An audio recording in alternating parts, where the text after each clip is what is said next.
اعوذ باللہ من الشیطان الرجیم، بسم اللہ الرحمن الرحیم۔ مولاي صلی وسلم دائما ابدا علی حبیبک خیر الخلق کلہم۔ محترم خواتین و حضرات، غزوہ حنین میں بہت سارا مال غنیمت مسلمانوں کے ہاتھ آیا۔ رحمت عالم صلی اللہ علیہ وآلہ وسلم نے اس مال غنیمت کو جو 9 مسلم تھے ان کو بے شمار عطا فرمایا، جس سے بہت سارے فوائد حاصل ہوئے۔ لوگ جوگ در جوگ مسلمان ہوئے، اور جو تذبذب کا شکار تھے وہ اس مال غنیمت کے ملنے پہ پختہ ایمان والے ہو گئے۔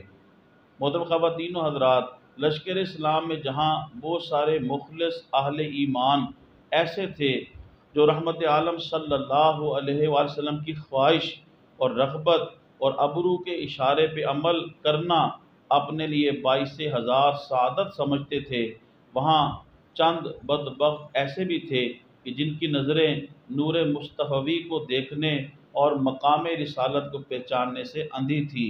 ان میں سے ایک کا نام ذوالخویسرہ تھا۔ یہ قبیلہ تمیم کا ایک غیر معروف شخص تھا۔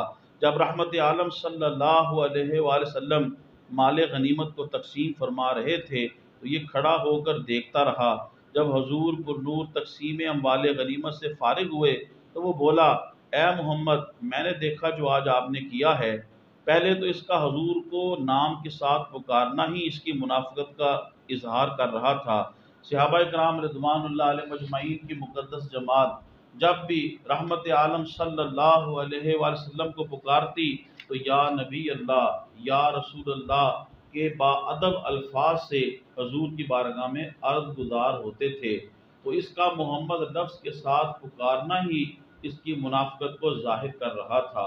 رسالت مآب صلی اللہ علیہ وسلم نے فرمایا، میرے اس طرز عمل کے بارے میں تمہاری کیا رائے ہے؟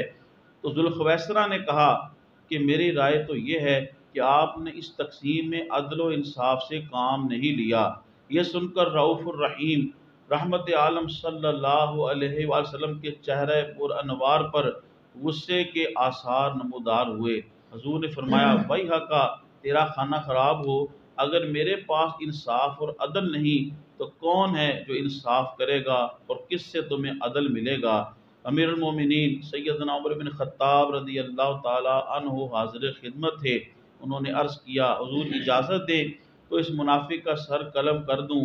رحمت عالم صلی اللہ علیہ وسلم نے اجازت دینے سے انکار فرمایا اور حکم دیا، اس کو چھوڑ دو، اس کا بہت بڑا گروہ ہوگا، یعنی اس کی نسل سے یعنی جیسے بہت سارے ایسے افراد ہوں گے، یہ لوگ دین میں بڑی باریک بینی سے کام لیں گے، یہاں تک کہ دین سے اس طرح نکل جائیں گے جس طرح تیر اپنے نشانے سے پار نکل جاتا ہے، اور ان پر ان کے دین کا کوئی اثر نہ ہوگا۔ علامان لفید۔ محترم خواتین و حضرات، تبلیغ دین کی نیت سے میری اس ویڈیو کو زیادہ سے زیادہ شیئر فرمائیں، میرے یوٹیوب اسلامک چینل کو سبسکرائب فرمائیں، یوٹیوب پہ کمنٹس کریں، بیل آئیکن کو ضرور کلک کریں، یوٹیوب پہ کمنٹس کریں، لائک کریں۔ اللہ پاک آپ کو جزائے خیر دے۔ السلام علیکم ورحمۃ اللہ وبرکاتہ۔